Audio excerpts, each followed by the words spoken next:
আসসালামু আলাইকুম, welcome to Nilmon blog. চলে এসেছি নতুন একটি ব্লগ নিয়ে। ছুটির দিন যেহেতু সকালে উঠে চিতই পিঠা বানিয়েছিলাম, সাথে ছিল 2 রকমের ভর্তা। তাড়াহুড়ো করে কাজটা শেষ করেছিলাম, কারণ নাস্তা করে আপনাদের ভাইয়া বাড়িতে চলে যাবে। প্রথমবার নতুন চিতই পিঠার খোলাটাতে পিঠা বানাচ্ছিলাম।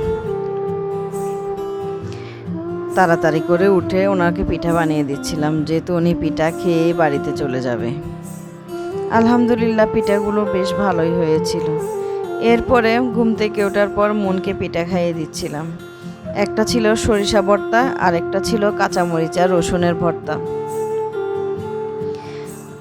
সচরাচর আমরা মাংসের ঝোল দিয়ে পিঠা খাই, কিন্তু এবার ভাবলাম একটু অন্যরকম করে ট্রাই করি।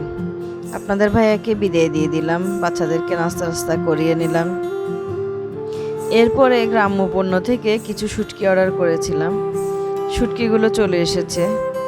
এখানে ছিল লটিয়া শুটকি আর সুরি শুটকি। লটিয়া শুটকিগুলো বেশ বড়ই ছিল। অনেক দিন ধরে শুটকিকে কোনো স্বাদ পাচ্ছিলাম না, তাই গ্রাম্য পণ্য থেকে শুটকিগুলো অর্ডার করেছিলাম। গ্রাম্য পণ্যর প্রতিটা প্রোডাক্টই আমার বেশ ভালো লাগে, তাই শুটকিটা ট্রাই করার জন্য নিয়েছিলাম। শুটকিগুলো আমি কেটে বেছে সুন্দর করে গুছিয়ে রাখছিলাম।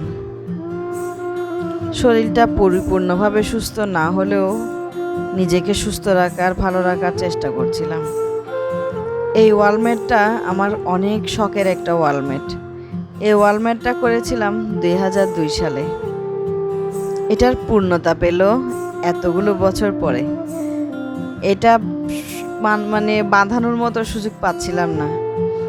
এই ওয়ালমেটের একটা বিশেষত্ব হচ্ছিল, এই ওয়ালমেটটা আমার মা এঁকে দিয়েছিল, আর মাঝখানের বড় ফুলটাও আমার মায়ের হাতে তোলা। পরীক্ষা শেষ হয়েছিল, কোনো কাজ করছিলাম না বলে আম্মা বকা দিয়ে আমাকে দিয়ে ওয়ালমেটটা করিয়েছিল। অবশেষে আমাদের ইরফান আমাকে এই ওয়ালমেটটা বাঁধিয়ে দিয়েছিল। অনেক খুশি লাগছিল। বিকালবেলার দিকে দেখছিলাম বাইরের অবস্থা একদম কেমন যেন হয়েছিল আকাশটা। মনে হচ্ছিল এই বুঝি বৃষ্টি নামবে, কিন্তু ভ্যাপসা গরমে অস্থির লাগছিল। এত গরম যে অসহ্য লাগছিল। মনে মনে ভাবছিলাম দুনিয়ার এই গরমটা সহ্য হচ্ছে না। জাহান্নামের আগুনে জাহান্নামের এই গরম কিভাবে সহ্য করব। আপনাদের ভাইয়া বাড়ি থেকে চলে এসেছে, আর বাড়ি থেকে আসার সময় আমার সেজজা আমার জন্য অনেক কিছু পাঠিয়েছে। শাশুড়ি না থাকলে সাধারণত এসব কিছু আশা করা যায় না, কিন্তু আলহামদুলিল্লাহ আমার যা অনেক যত্ন করে আমার জন্য অনেকগুলো জিনিস পাঠিয়েছে।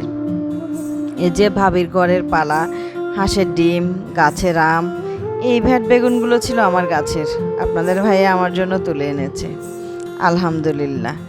তারপরে সাজুবাবি আমার জন্য পাঠিয়েছিল চালের গুঁড়ো, অনেকগুলো চালের গুঁড়ি, আর হচ্ছে গাছের কাঁঠাল। আলহামদুলিল্লাহ, এমন যা পাওয়া সত্যি ভাগ্যের। আল্লাহ যেন আমার যাকে নেক হায়াত দান করে। আজকের ব্লগ এখানে